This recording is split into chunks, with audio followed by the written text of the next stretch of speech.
So since Games Workshop is dropping 9th edition of Warhammer 40k at the end of July, and that box is a mighty interesting box with a lot of cool looking Primaris and a cool looking Necrons, I think it's about time that I go through and actually paint all the rest of my Primaris and Necrons that I have sitting on the shelf, so I can justify to myself at least that I needed some new ones.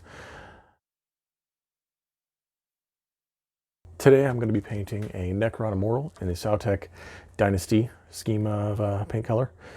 A couple changes from what appears on the Games Workshop website, but realistically Necrons are they're a simple paint, which is why I'm starting with them since this is my first video.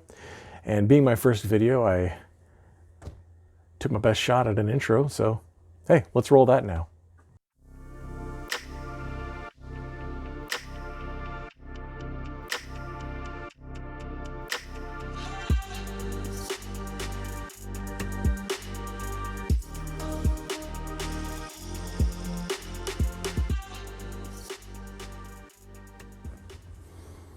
Welcome everybody, my name is Joe. Today, like I said, we're going to be painting the Necron Immortal in the Sautekh color scheme. Weapon choices were made simply because that's kind of how I felt like assembling it. I am a painter first and a gamer hardly ever. I chose the Sautekh color scheme simply because I like the greens, I like the silvers, I wanted something simple to paint. Let's go ahead and get started. I prefer to paint the models in a sub-assembly form, so I have the head, left arm, legs, and then basically everything else. And that is because I like to be able to paint in the little details that are mostly hidden from view, but definitely hidden from a paintbrush, at least with my own skill. So while, you know, end result, you may not see it, because I know it's there, it always kind of bugs me. So if I can paint it in a sub-assembly and then put it together later, I'll do so. Some stuff I have to concede on, but overall that's what I like to do. So first step first, I'm going to go ahead and prime these up with some Chaos Black spray primer, and then from there we'll get the actual painting going. There are two ways you can approach this, and one way is to do a base coat of Leadbelcher and then use washes such as Agrax Earthshade or Nuln Oil or whatever wash you want to use to dull it down, or an overall dry brush of the model, which is what I'm going to do. When you're dry brushing, make sure that you're using an older brush with stiffer bristles because it does typically ruin the brush over time. The idea is you put a little bit of paint on your brush and then waste most of it by wiping it off onto a paper towel immediately. But what that allows you to do is lightly dust paint over the model as you hit it with light brush strokes from a good distance, and allows you to build up a slow gradient of color from one transition to another if you do it right. If in this stage you go too heavy, that's no problem. You can always use washes to dull it down again, but if you, the lighter the touch, the better, as you can always add more paint later, but it's harder to take it away. So with the dry brush of Leadbelcher complete, I'm now going to add a dry brush of Stormhost Silver. And doing this, I'm just going to be hitting the little bit of details, high points, and trying to do it very softly because I don't want to actually change the entire tone of the metal that is. I just want to highlight, maybe extra sharp pieces that might be catching a little bit of extra light. So doing this with hardly any paint on the brush at all, almost to where you just feel like you're, dusting dust off of the model instead of actually applying any paint or anything. So I'm going to go ahead and continue on with this, and I will show you how it looks when it's done, and we'll talk about some more base coats. So with the dry brushing of the metals done, I will now move on to adding a little bit of Caliban green for the parts that are going to end up being that dark green color. And I wanted something to look a little bit better, a little bit different than just the standard warrior. No problems with the standard warrior, just kind of having everything in silver and then, the gun in green, or the gun in black with green. But I kind of looks plain to me, so what I wanted to do instead was I wanted to have something similar to this.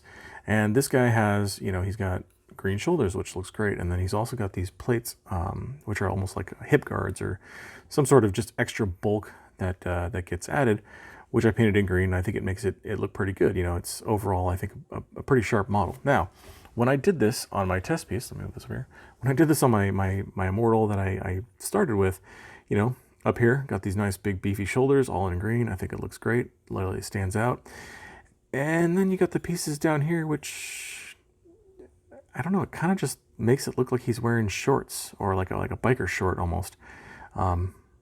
So I don't know how I feel about it. So what we're going to do on this this next one, instead of painting it like this, I'm going to leave the base area down here. I'm going to leave the entire base just silver, and I'm still going to put green up on the shoulders and around the collar, but it's going to be just plain down here. If it looks better that way, I'll go back and paint, repaint this one silver, and if it ends up not being enough flair for me, well, then I'll go back and you know, end up adding a little bit of green to the legs here. So I'm going to go ahead and do that.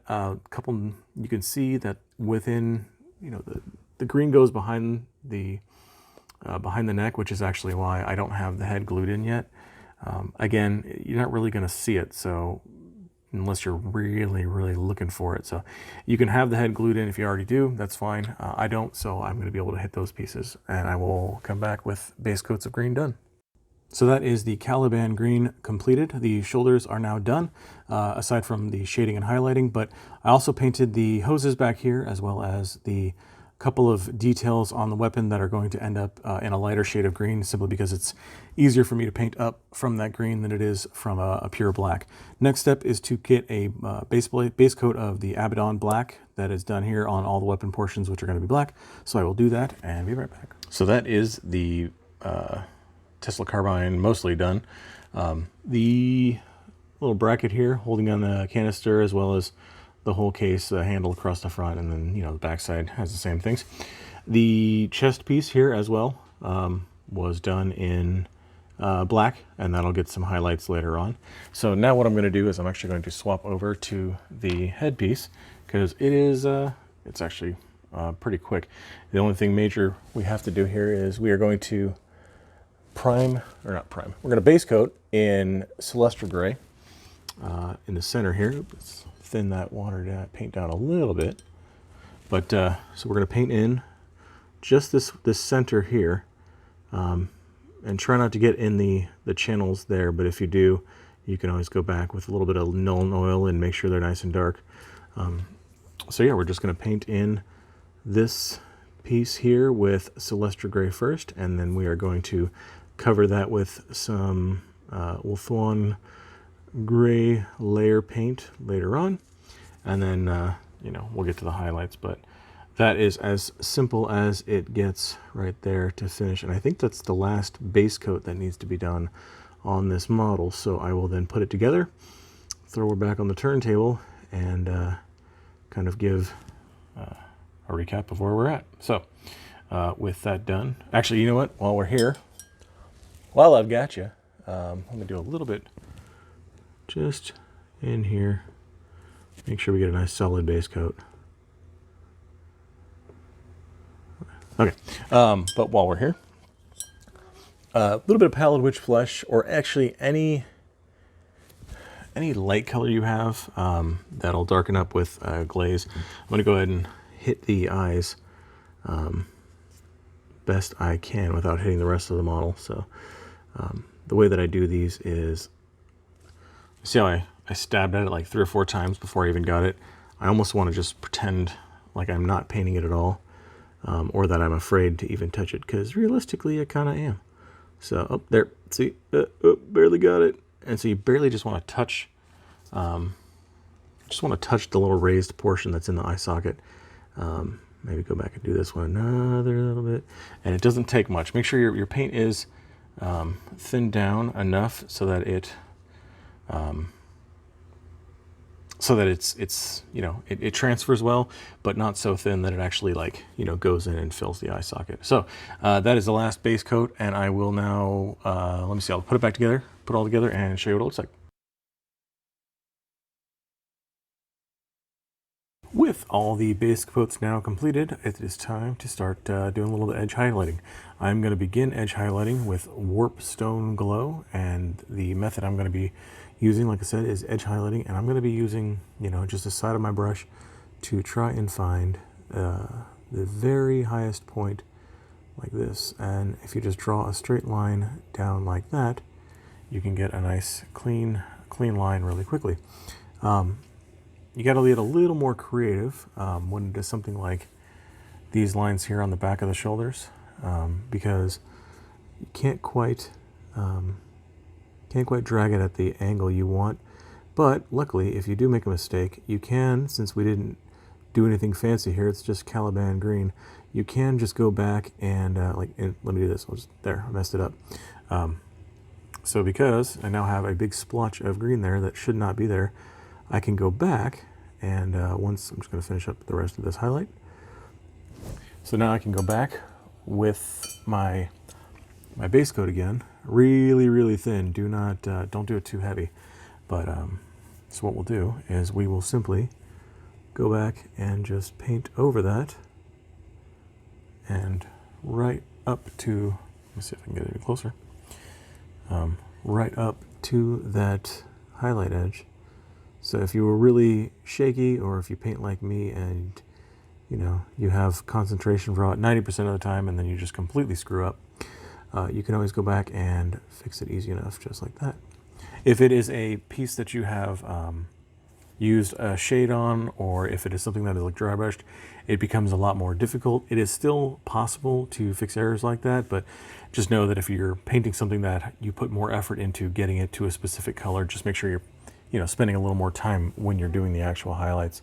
For the glow effect on the gun, once again, water the Moot or the Warpstone glow down. And since I want the center here to be more bright than the rest, I'm just going to pull from the outside in.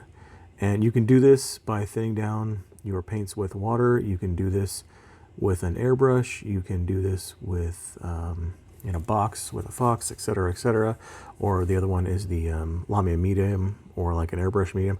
I tried airbrush medium, not a fan, but overall I just use water because it seems to work well enough. What I do get, I don't know if you're going to be able to see this, is, maybe I'll come back once it's dry, we'll see. But there's usually like a darker spot in the center that, like right there, you can see it's starting to form. And that is because the paint dried around the outside because I have my paints thinned down so much. But you just come back in here and do it again. And the second time, it covers up nicely. Now you can use this to your advantage by just tapping really close to the outsides and just leaving that outer edge darker. Or if you want, it's up to you, you can fill that portion in too. And then when you come back with your even lighter colors later, you do the same thing and you only cover up half that. So also, I will be doing the entirety of these channels here. And if I got to clean up with black, I will. Again, whoops, I made a bunch of mistakes, but I can always clean up later. So fill this channel in, and we'll come back later and use I think it's the Moot green is what the name is, to just paint the raised coils a little bit. So you want to make sure, don't go too thick as well on one coat, because it is a thinner or a more detailed area, you don't want to just fill that gap in. So do that there, do that here, into these little slots here is where I like to put a little more. And then of course we're going to paint the entire portion of these the hoses green. All kinds of fun with that. If you are like me and you want to do it like the spinal cord, the lower portion as well, get a very thin brush, very pointy tip, just by dragging it, and thin on your water real well, and just kind of tap in the middle here like this a few times on each. You might end up hitting the silver, which is fine.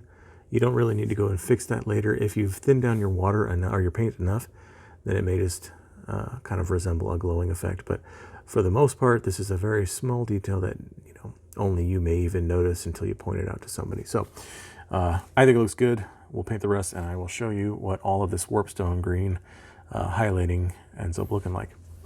Now that the Warpstone glow is on there, I was able to position and glue the head into place, which is nice because one less chance of him falling off the table and rolling under and being lost forever. what it also allows me to do is to now go back with a little bit of the Ulthuan gray and brightening up this this stripe on the head here. Trying to be very careful again not to fall into the channels, but Nuln Oil will easily correct that. Or if you just, you know, if you've got a thin enough brush and a steady enough hand, you can just use some black paint and go into those channels there. So I want to clean this up, and once I have nice coverage, we can go back and worry about the final edge highlight on it. So from here, what I'm now planning on doing is I want to finish out the Moot Green now. Moot Green is going to be going into a lot of portion of the gun into the here. Let's see. Actually, I'll get some. I'll show you. It is a painting tutorial after all. I keep forgetting that. So since I did most of this in the Warpstone glow, what I want to do now is just paint this Moot Green more towards the center, and leave a very thin down version out near the edges, so that it you create a slight gradient, as if, you know, again, it's the power is kind of generating from the center. So you could do this in multiple, actually it would be beneficial to do this in multiple stages. If you go too far and do something like this, like I'm doing, where, oh no, I just went to the entire edge, wash your brush off, leave it a little bit wet, and then just go back and drag it back in like this. You'll see there's a ton of water there now. And dry off your brush and a paper towel. Go back and pick up the water as if it's just an extra shade. Now, what you'll see is, you know, there's a lot of the paint that already dried. So I can get a good view of it. A lot of the paint that already dried, kind of just looking like a mess there. But, you know, that's the beauty of thinning your paints down enough, is now I can go back in and cover it up and, you know, atone for my sins and my issues with painting, and slowly build that color up in the center, and then just enough to make it look good. Now the other option I have, because again I haven't used any special other than just straight colors here. The other thing is I can do what I think is referred to as wet blending, and you just kind of go back and forth. So now I've got a little bit of the Warpstone glow again, because I know there was not enough of that talked about in the last 5 minutes. But go back and go over the middle here, and this is a very, you know, thinned down version of the Warpstone glow, and you know, you're painting the point where the stronger Warpstone glow and the Moot Green met, and you're just kind of dragging almost like it is a glaze, and you're just dragging the Warpstone glow over that to try and soften that edge, just so it's not as hard. So you can go back and forth with this, and the beauty again is if you make a whole lot of mistakes, well, then you can eventually just paint over the whole thing Warpstone glow again and start over. So I will I'll be putting the Moot Green in the center like here, like I'm doing, trying to take a very fine line and just painting the raised portions of these coils like that, just barely. And let's see if I can get a good angle. I don't know, I got too much light in here, but that's what first videos are all about, and it'll probably be the same for many to come as I go through. But just like that, just the raised portions need to have that color. I'm also going to paint the outer tubes, or the out of these hoses. I'm going to paint this hose and this hose, and leave Moot Green in the center, and then I will go back actually and apply a shade there later to try and make the lines in between dull, or have a better effect. So those two hoses, little dot in the center of this, just to brighten it up, right there, kind of like you did with the eyes. You're just you don't want to actually, it's almost like you don't actually want to touch it. Moot green out on the edges, and then again, the same process you did here on these. If you feel like it, you can put a little bit of a green dot in the center here of these coils. Don't fill the whole thing up, because you want to have a little bit of variation in the color in those. You don't want it to be all one solid color, at least for the effect that is in my head. So now that this has dried a little bit, I'll go back, add a little more Moot green, and just like that, it's starting to look, I think, better. I don't know. We'll find out once it's totally dry and all of these are done. So I will go back if you want. I'm going to keep you here even longer because that's kind of my thing. Go back and hit the corners, just the sharpest edges here. And if you want, maybe a little bit up here. It's up to you. It just kind of, I don't know. It looks good sometimes, looks overkill sometimes, other times. The only thing I would say is when you are painting and holding the model like I'm doing right now, which I shouldn't be because I should have it on something, these edges, anywhere you're holding it, a lot of times your finger will rub and rub and rub, and then you'll be like, oh, I finished my model, it looks great, and why is there a big, like, actually, did it do it right here? I may even be able to see it. Like, you end up starting to take some of the edge, the highlighting you did already off. So just be careful and be cognizant of where you've already painted, so that you don't end up undoing some of the work you've already done. Now, I never pay attention, and things still look okay in the end. So, you know, take that for what it's worth. All right, I'm going to finish all of my Moot green, and then I will do a quick, I'm going to finish all my Moot green first. So I went ahead and finished up the last couple of steps here because the rest of it was running kind of long.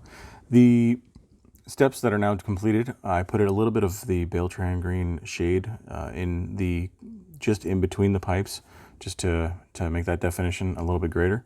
I used Waywatcher green inside the eye sockets to give a little bit of a green glow, and you know, I prefer that over just adding a dot of green to the eyes, because it kind of fills out the eye socket a little bit, and you know, adds a little bit of a glow. Some of it might even spill over into the onto the face. The next thing I did also was the Yriel yellow on just the hard lines on the centerpiece of the gun, and finally the outline of Skavenblight Dinge on all of the black portions of the gun, which is probably my least favorite portion, just because it takes so long, and in the end I don't see enough of a payoff for as much work as it takes. But you know, it adds enough that I'm willing to do it versus just not doing it. At some point I might just try dry brushing it on, and then being super careful, but because getting all of the rest of these greens in here is such a hassle, or is such a messy process, that I feel like I would eventually be just going back and forth between the two colors so many times. So you might see also, I don't know if I mentioned this, but the green is now done on the icon that is on the chest. That was Warpstone glow with a little bit of Moot green just closer to the outer edges like this, almost as if you're just painting, you know, the very ends. So that is now completed. So I'm going to glue this together, but before I do that, I want to make sure that I put, when I do my basing material, before I do that, simply because there's a very good chance that as I try to base and try to, you know, put in the texture paint and do the dry brushing over that, I'm going to hit this pipe. So this is much easier to clean up than this would be. So I'm going to do the texture paint on here. I'm going to dry brush it. The texture paint I'm using is the Astro Granite, and the texture, or the a little bit of dry brush, is going to be, I think it's pronounced Praxity. I'm going to go with Praxity. Praxity White. And what that does is you get just kind of, it's a gray with a bit of a dusty appearance. I mean, realistically, I'm not looking at the base as much as the model, but you know, I just don't want it to be a plain black. I don't want it to be just, you know, flat as well. So I will go texture this, dry brush this, glue it all together, and then I'll do my final comparison between the two as far as the the biker shorts, and we'll finish up.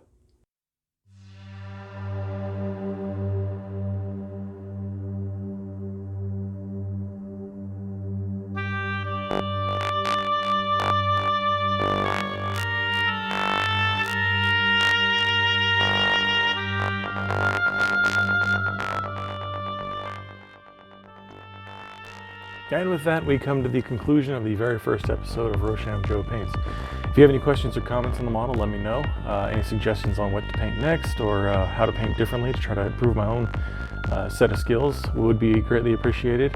I'm thinking, based on the two models on the side-by-side, I am going to go ahead and go back and repaint the legs silver rather than green, because it doesn't add enough to the model. And like I said, because it kind of looks a little bit weird, I figure might as well get rid of it and just make them all, you know, standard.